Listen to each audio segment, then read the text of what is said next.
Hi, everyone. Well, we're talking about death, and it just came up. We just started talking about it.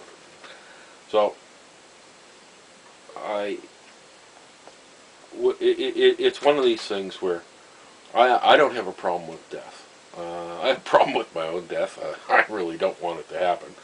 But, I've seen some death, right?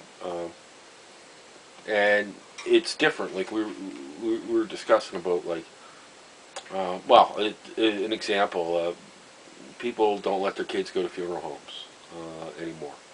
I mean, in my family, we were dragged. I was dragged to funeral homes. I don't even know how old I would have been. I was so small, right? Uh, when I was 5, I remember going to a funeral. My cousin died, and he'd been in the Air Force, and they were having a military funeral for him. And but I remember going to being in that funeral home, and my other cousins were there, and they were my age, and we had the best time running around that funeral home. We never thought nothing, right? We just were like 5-year-old boys, just crazy as causing trouble. causing trouble, as crazy as shithouse rats. Yeah. Anyway, when my grandmother died, I was in the room with her when she died. She died at our house. She hadn't been well, and she had lived out in the country, and she came in to recuperate. You know, it was the spring. I think it was May. Yeah, it was May. May 4th, actually, 1970. That's in my brain. So anyway, we're sitting there watching the Beverly Hillbillies. It's after supper, and they would run the Beverly Hillbillies at 5:30, between 5:30 and 6 o'clock on the local CBC channel. And it was about 1:45, and she started to do a choking sound in her throat. And I went, "Mom, there's something wrong with Nan." And she came in. She was out in the kitchen. She came in, and Nan stopped choking. Mom goes over and she says, "Mom, wake up. Mom, Mom." No response. Then the comedy starts. She calls the old man. The old man comes in. She says, I think Mom's dead." And he goes, "Well, how the hell do I know? I don't know nothing about this." And she goes, "Oh, Jesus Christ." And then she goes, "Truman. We had a boarder named Truman, and he was from the country." She said, "Truman, he's from the country. He's seen lots of dead people. I'm sure he'll know." So she yells up, "Truman, come here for a minute." And he comes down the stairs, and as he's coming down the stairs, she goes, "Truman, I think Mom just died. Will you take a look at her?" And he came down, and the way the stairs were, there were stairs, and they were closed off, and there was a doorway. He goes, "Yeah, I think she's dead." He's up the stairs, packing his stuff. He's gone. He left, right? So we call the ambulance service, and the police show up. They always send a cop, make sure there's no foul play and stuff. And the cop's there, and he does what he does. And then the guys come with the ambulance, and they're taking her out. And every neighbor in the place shows up. Like, I mean, there's this ambulance backed into the driveway. I'm standing down on the steps.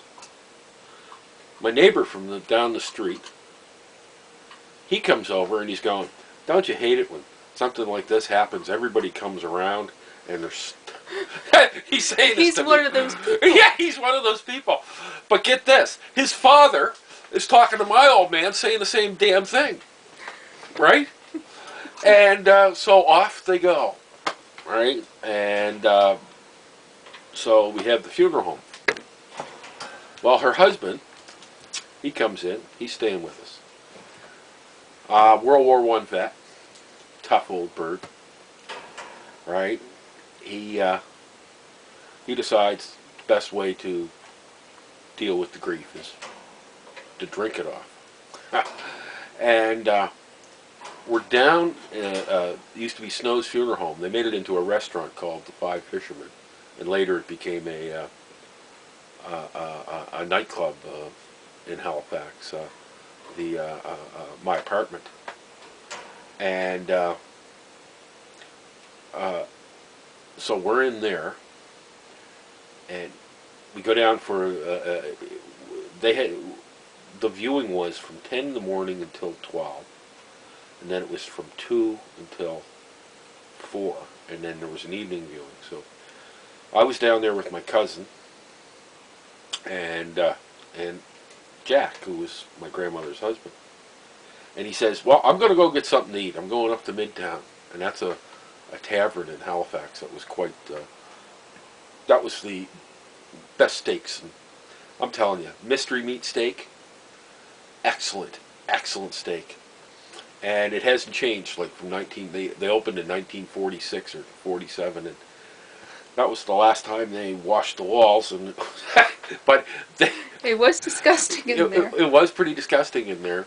But they've torn that place down and they've moved. But if you're ever in Halifax, you definitely have to go to the Midtown Tavern and get a mystery meat. Because they use all the same recipes that they had used. And their fish and chips are excellent too. And their hamburgers, geez, these great big thick juicy hamburger. Anyway, I digress. So it's coming up till 2 o'clock. Jack's not back from the tavern. So my cousin, Patsy, who is, let's put it this way, she at that time was a rather excitable person.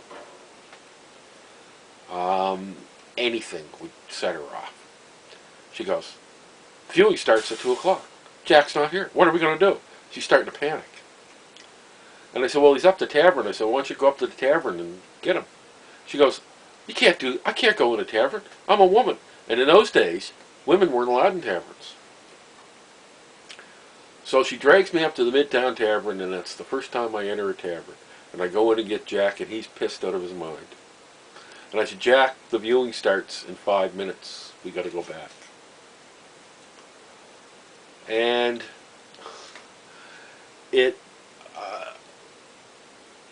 my cousin, another cousin, she comes out of the funeral home, and the old man goes, pretty dead in there, hey, Jeannie? And she said, yeah, it was pretty quiet, not much going on. Missed the whole thing. But anyway, that was my grandmother dying. But getting back to death, I've seen a lot of death in my life. Like I said, I've gone to more funerals and stuff, and then I was in the Army, and I'm not going to talk about that, but I saw stuff. But I really feel that people don't really, they think of death as something that's Should be hidden. yeah, right. Should be hidden. Should be not talked about. To be feared. Or feared, right? And it's nothing. It's just the ending of our lives. It's we get so many years on the planet, and then we die, and death is the end result. It's the finish of living. As I get older, I think about it more. I think about death. I think about, well, how many years do I have left? I could go today. I don't think I'm going to go today, but I could go tomorrow. It can happen. And, I'm,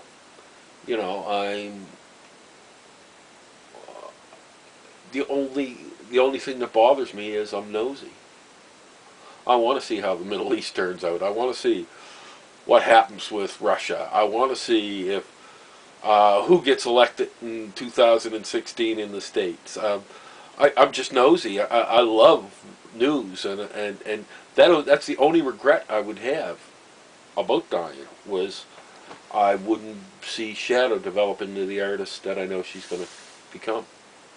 right? When I'm a crazy old woman your age. Yeah, when you're a crazy old woman my age. Oh, cats. Oh, well, geez, we got enough cats. Well, there's two of them right there. Dog, the crow.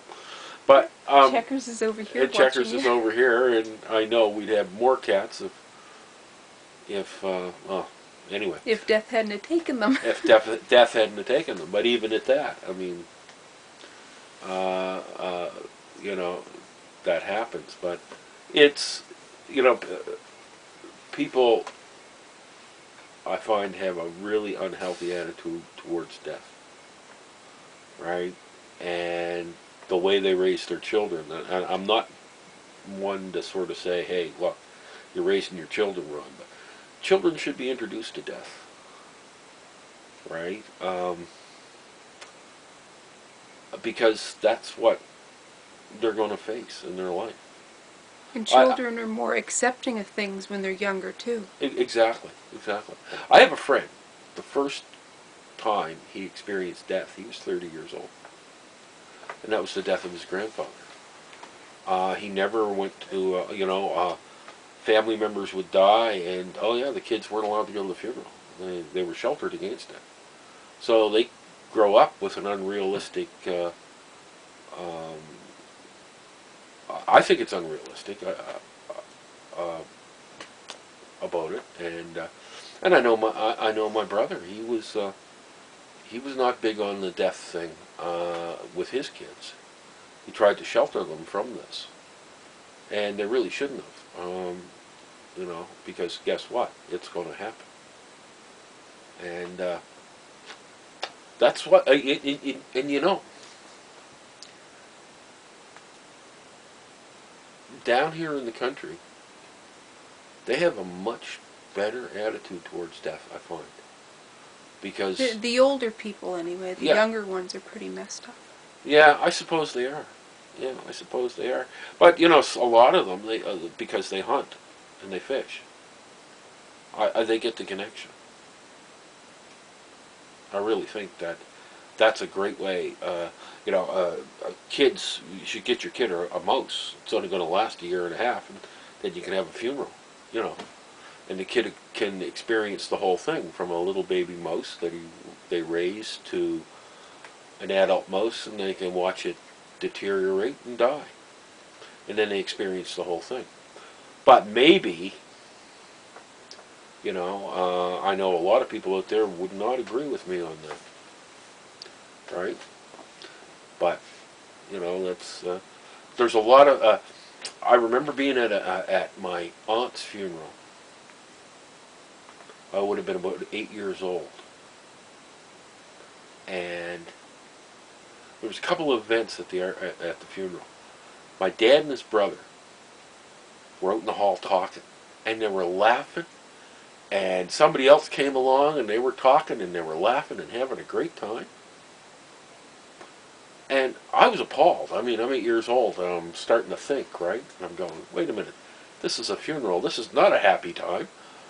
But I asked my dad when we were coming back from the funeral home, I said, Dad, you and Charlie were laughing and joking and going on? He said, yes, son, of course. He goes, we don't get to see each other that often, and it's usually at a funeral or a wedding, and then if we're at a wedding, we get drunk and then we'll fight. So that's not a good time. But at funerals, we get there and we're talking and everything like that, and it's great to see people. And he said, I saw so many different people there that I really like, and I don't see that much anymore, people from my past. And I went, oh, okay. And the other thing was, it was the first time I'd seen a grown man cry. My aunt's husband. He was crying like a 5-year-old cries over a broken toy. And I thought that really odd. And I asked my dad about that, and I said, Sade's husband, he was crying. He said, of course. He loved her. Why wouldn't he cry? And you know, so I learned two things at that funeral. And a buddy of mine died at 49, and I went to the funeral, and we were at the reception afterwards, and his brother was there, and I went up and I said, "Geez, Dave, I really have to say how bad I feel, because his brother and I were best friends." And he goes, "You know, I've had the best. I've heard more funny stories about him today."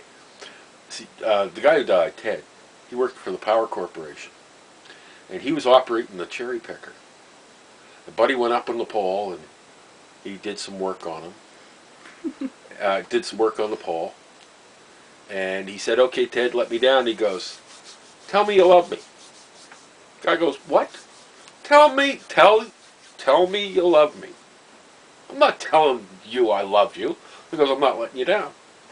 So he just stood there, crossed his arms, I guess, and just looked like this. And the guy, and after a couple minutes, the guy said, "Okay, Ted, I love you. I'm not letting you down. You're nothing but a goddamn fruit." And yeah, that's a homophobic joke, I know, but we're dealing with death here, right? And that's what he said. But that's what the guy said. But you know, the funny thing is that this guy that's telling me this story was his brother, and he just buried his brother that day. And it was you know, that's what funerals do. I mean, there's a lot of funny stuff at funerals. But by the same token, another buddy of mine, and the three of us, we were kids. He used to call us the five funny firemen. I don't know why, but he did nothing but cry through the whole funeral, and that was quite sad. But he was the first guy from the neighborhood to die, and so like a lot of funny things happen at funerals, and there's a lot of funny stuff with death. When my mom died, we're having the reception. My little niece is at the reception, right? See, we didn't have a funeral for my mom. What we had a cremation.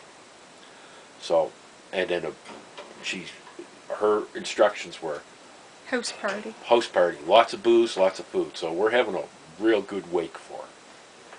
So I'm standing talking to my brother, and his daughter's there, and he goes, "Why don't you go in the in the living room with your mother?" She says, "No." He said, "Well, why?" He said, "I thought you told me that Dub was dead." And he goes, "Yeah, she is." "Well, she's in the room." So my brother looks at me. I look at my brother and I go, "What?"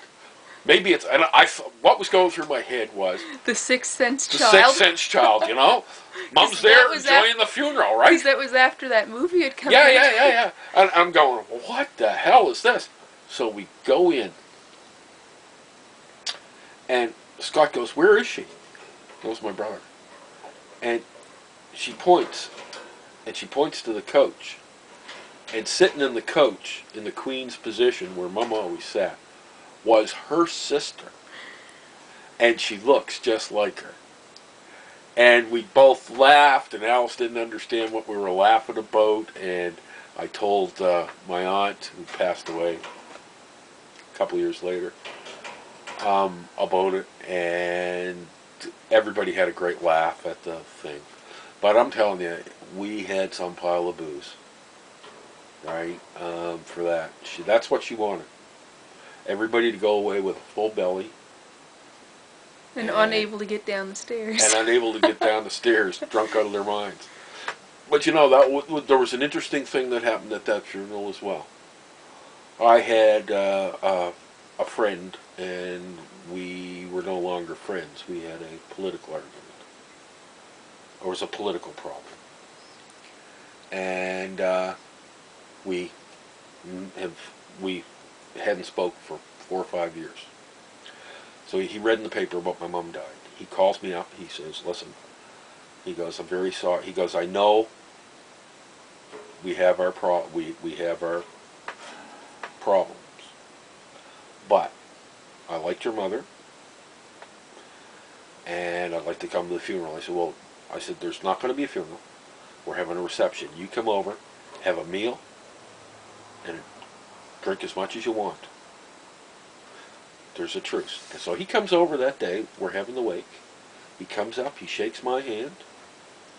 He says how much he liked my mom and everything, and he expressed regret and all this. And he left, and we've never spoken again, and we never will. But the guy, that showed me he was a gentleman. But our political differences, we were involved in something. Lots of things were said, lots of things were done. Never going to change. You know, we're never going to be buddies. And I know people say, but he doesn't want anything to do with me, and I don't want anything to do with him. But for that moment in time, that funeral, that death of that woman was quite interesting. And but anyway, I don't think I got anything else to say. You got anything else to say? No. Right? Till the next time.